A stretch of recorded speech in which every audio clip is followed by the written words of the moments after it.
Han pasado 15 años y la comunidad GBLTI sigue luchando por la restitución de sus derechos. Para tratar estos temas, veamos a quienes hemos invitado. Hola, soy Dayan Rodríguez, presidenta de la Asociación Silueta X, representante de la comunidad LGBTI y activista por los derechos humanos sexuales y reproductivos. Buenos días, Carlos y amigos televidentes. Los disturbios de Stonewall producidos en 1969 en protesta por el acoso policial a la comunidad gay en Nueva York supusieron un punto de inflexión en favor de la lucha de los derechos civiles de los homosexuales en todo el mundo. El éxito y consecuencia de los disturbios de Nueva York se deben en gran medida al cambio de mentalidad que se había producido en los años 60, promovida por la revolución sexual, el movimiento feminista y la lucha por los derechos civiles de las minorías raciales. En la mayor parte de Europa y América se ha conseguido la despenalización de la homosexualidad, no sin dificultades, ya que en Estados Unidos tuvo que ser el Tribunal Supremo el que derogara las leyes de sodomía que persistían hasta el año 2000. La siguiente reivindicación de los colectivos en los finales del siglo XX y el comienzo del siglo XXI ha sido conseguir el reconocimiento de las uniones civiles, el matrimonio entre personas del mismo sexo y acceder a más derechos civiles, tan comunes como la herencia, el acceso a la seguridad social del compañero, beneficios fiscales, entre otros. La Organización Mundial de la Salud excluyó la homosexualidad como enfermedad en 1990 y en Ecuador, a raíz de la Constitución de Montecristi, aprobada en el 2008, se reconocen los derechos de los homosexuales, donde se establece como deber y responsabilidad de los ecuatorianos y ecuatorianas el respetar y reconocer las diferencias de género y la orientación e identidad sexual. Dayan Rodríguez, deja de ser delito, pero no se les restablecen todos los derechos, y en ese sentido han pasado 15 años, y la lucha de ustedes es orientada a que los consideren tal cual, como decía el doctor Rodrigo Tenorio, en igualdad de condiciones de cualquier ser humano. Sí, justamente por eso surgen los grupos activistas, las organizaciones de la sociedad civil, es para velar por estos derechos que ya se encuentran legalmente establecidos y que desafortunadamente, como bien lo han dicho los participantes, tiene que ver más bien con el contexto cultural y hay que ir modificando todos estos procesos, estos parámetros, estos estereotipos que lo único que hacen es discriminar a la población. Si nosotros podemos hacer un recuento de lo que ocurrió, por ejemplo, con la discriminación a los afrodescendientes, nos vamos a dar cuenta que era lo mismo. O sea, habían procesos discriminatorios en donde no se los incluían las dichosas iglesias blancas, las universidades blancas, el acceso a la mujer al sistema laboral, educativo, etcétera, etcétera. Entonces, nosotros lo único que deberíamos de hacer como sociedad para no cometer los mismos errores en violación a los derechos humanos es retroceder prácticamente, revisar la historia y ver las falencias de esa población que ha violado derechos humanos para nosotros no cometer los mismos errores. Bueno, cuando mis padres se enteraron que yo soy homosexual, al principio se pusieron a llorar horas enteras. Bueno, pues yo creo que a ningún hijo le gusta ver a sus padres llorar de esa manera. Creo que al menos yo me sentí de lo peor. La discriminación y homofobia hay en todos los sitios. En unos sí que ahí se puede notar un poquito más o un poquito menos, pero eso en todos los sitios sigue habiendo. Que allí, por ejemplo, de donde vengo yo, bueno, donde nací en España, se han conseguido hasta ahora más derechos. Sí que hay más derechos, hay más leyes a favor de los homosexuales, bueno, del colectivo en general. Aquí aún falta, pero sí que es verdad que se ha conseguido, en poco tiempo se ha conseguido mucho. Y también es lo que decía ella, o sea, ahora como que se está dando a visibilizar más al colectivo. Y eso pienso que es muy bueno, o sea, que la gente vaya conociendo que somos personas como todo el mundo, que tenemos los mismos derechos sobre todo.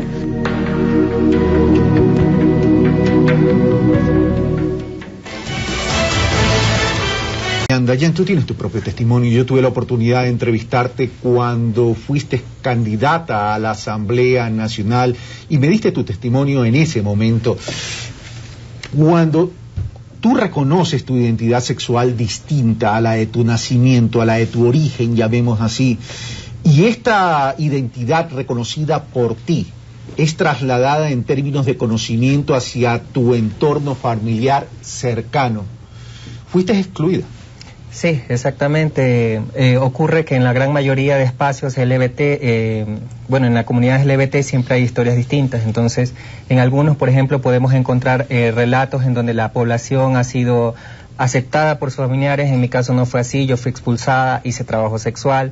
No me avergüenzo porque es un proceso que la sociedad debe de conocer y a través de este proceso obviamente sensibilizarse y entender estos procesos de reivindicación. ¿Qué te lleva a realizar los trabajos sexuales? ¿La exclusión de toda una sociedad partiendo de tu familia, la depresión que te genera, claro, y la exclusión laboral? Exactamente, la exclusión laboral. Hay procesos en los cuales el empleador se da cuenta que tú eres de la comunidad LGBT y no te permite el acceso a la empresa, a menos que cuando tú ya estés trabajando reveles posterior que tú eres de la comunidad y a través de eso, como ya ha tenido un acercamiento contigo, te permita continuar. En otros casos no es así. Entonces hay historias variadas. En educación también, compañeras que quieren ir a estudiar y no pueden porque les dicen que tienen que ir vestidas de hombre, y un sinnúmero de historias más. Rodríguez, en ese sentido ya hay un avance, pero sin embargo no te reconoce el género. Sí, hay que recalcar que no fue nada sencillo. A partir de la constitución del reconocimiento de la identidad de género en la constitución de 2008, presenté una queja legal ante el registro civil contra el registro civil para cambiar mis nombres anteriores, que eran Luis Benedicto, a Dayan Marí. Pero ellos se negaron y entonces argumentaron que supuestamente sus leyes no estaban actualizadas, y obviamente por eso presenté el recurso. Se dio ese paso, se creó un precedente legal, y a partir de eso en el 2009 ocurrió con la compañera que acaba de mencionar, el abogado, y luego de eso yo presenté nuevamente, suponiendo que ya había un antecedente jurídico. Sin embargo no se dio. Entonces, debido a eso, justamente hemos presentado las reformas a la ley del registro civil, en donde reconoce el género, que es lo público, y el sexo, que no estamos tratando de eliminarlo ni desaparecerlo, porque así como el Estado me reconoce en este momento que nací biológicamente XY, también tiene que reconocer mi género, que es femenino, y está en el artículo 11, inciso 2. Por eso justamente presentamos las reformas, y debido a eso, lo que queremos es algo sencillo y básico, que el registro civil cambie la mención registrada que dice sexo por género. Y el sexo, que es algo íntimo, como lo acabó de decir justamente Ramiro, que no es que andamos viéndole a todo el mundo los genitales, debe de quedarse guardado en la partida de nacimiento y utilizarlo en su debido momento. Pero la cédula, que es un documento público con el cual vamos ejerciendo derechos en el día a día, no debe revelar tantos datos. Revela sexo, sus padres, qué nivel académico tiene usted, un sinnúmero de factores que puede ser tendencia para la discriminación. Y eso es lo que queremos eliminar con las reformas. ¿Y esa discriminación qué efectos tuvo en tu vida, Dayan? Por ejemplo, en la vida cotidiana, voy al banco, las personas que no me conocen, y no solamente eso, sino otras personas trans, me pasa lo mismo. Cuando ven el documento de identidad, lo primero que piensan es que uno ha falseado el documento, porque en primer lugar tú no te pareces a la persona que sale en la foto. Segundo, si no has cambiado tus nombres en el documento de identidad y estás femenina, piensan que has plagiado el documento. Entonces tú tienes que desnudarte delante de esa persona, decirle que tú naciste hombre o que naciste mujer, dependiendo de si es transfemenino o transmasculino, y en ese sentido la persona tratar de comprender cómo es la situación de uno, y ahí proceder con el trámite civil, cualquier cuestión que se esté haciendo en la vida diaria. Imagínense entonces todas estas cuestiones que nos ocurren, y que por eso justamente queremos reformar cómo es la ley de registro civil.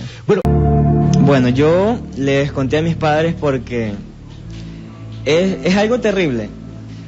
Primero, depresión. A mí me da cada vez que cuando me da la depresión, porque nadie te entiende. O cuando tú escuchas en tu familia que dicen, ay, que los homosexuales, esto y lo otro. Entonces uno no siente aceptación, solamente siente desprecio. Entonces son etapas que uno pasa. Lo bueno es que el tema LGBT ahora está en boca, digámoslo así, de todos. Está visible, ¿no? Exactamente, está visible, entonces eso también nos ayuda bastante, ¿no? Pero en cuestión de discriminación, de derechos, todavía nos falta también bastante. Hay algunos que les han dicho que se vayan de la casa, los han votado, o hay otros que han llegado al borde de suicidarse. Porque no hay, yo creo, prácticamente un día en el cual nosotras salgamos a la calle y alguien no nos mire raro, o no se nos ría, o sintamos precisamente esa burla, ¿no? de las personas. O sea, eso es a diario. Por ejemplo, en la Constitución, constitucionalmente nadie me puede discriminar en un trabajo. Eso es en teoría, porque en la práctica todavía se ve bastante discriminación. ¿Qué sugieren, qué plantean ustedes ya como estrategias pragmáticas para poder no solo generar una inclusión social, no solo desde el punto de vista de las leyes, porque el tema pasa también por el comportamiento cultural de una sociedad, y además también para la inclusión ocupacional laboral.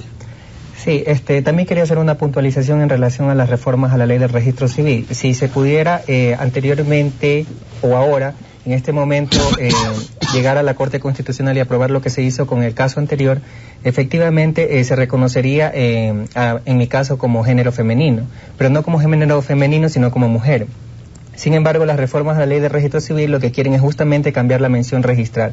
Y no solo reconocería a las personas de la diversidad sexual, sino a la población en general su intimidad sexual, que incluso está dentro de la Constitución de la República del Ecuador. Y otra cosa importante es que las reformas a la ley del registro civil en materia de identidad de género son únicas. No hay a nivel mundial ninguna propuesta similar como la que nosotros hemos presentado. En relación a lo otro, quería, sí, efectivamente, esto es un trabajo colectivo de la sociedad civil que tiene que ver justamente con el gobierno, impulsar programas, campañas, etcétera, etcétera. Hay una campaña que tiene que ver con sexualidad, justamente el Ministerio de Salud, tiene que ver justamente con educación. En esa misma campaña debería incluirse procesos que tienen que ver con no discriminación, con homofobia. Recién estamos en diálogo con el Ministerio de Salud para crear los centros libres de homofobia, etcétera, etcétera. Pero esto, repito, es un proceso y si no viene acompañado, obviamente, con el Estado, no vamos a avanzar a ningún lado. Siempre tienen que estos procesos que vienen, obviamente, desde la sociedad civil, desde la comunidad, que nosotros conocemos las deficiencias, las necesidades, etcétera, etcétera, tienen que ser acompañados, obviamente, con el compromiso político, por supuesto, del gobierno. Denuncias sobre centros de deshomosexualización se han registrado en el país, llegando incluso a ser cerradas varias clínicas por este motivo. En 2011, 30 de estos lugares que ofrecían curar la homosexualidad fueron clausurados. Recibía baños de agua fría. Incluso me obligaron a tener relaciones con un hombre. Aparte de violación, me exigían hacer muchas cosas que no quería.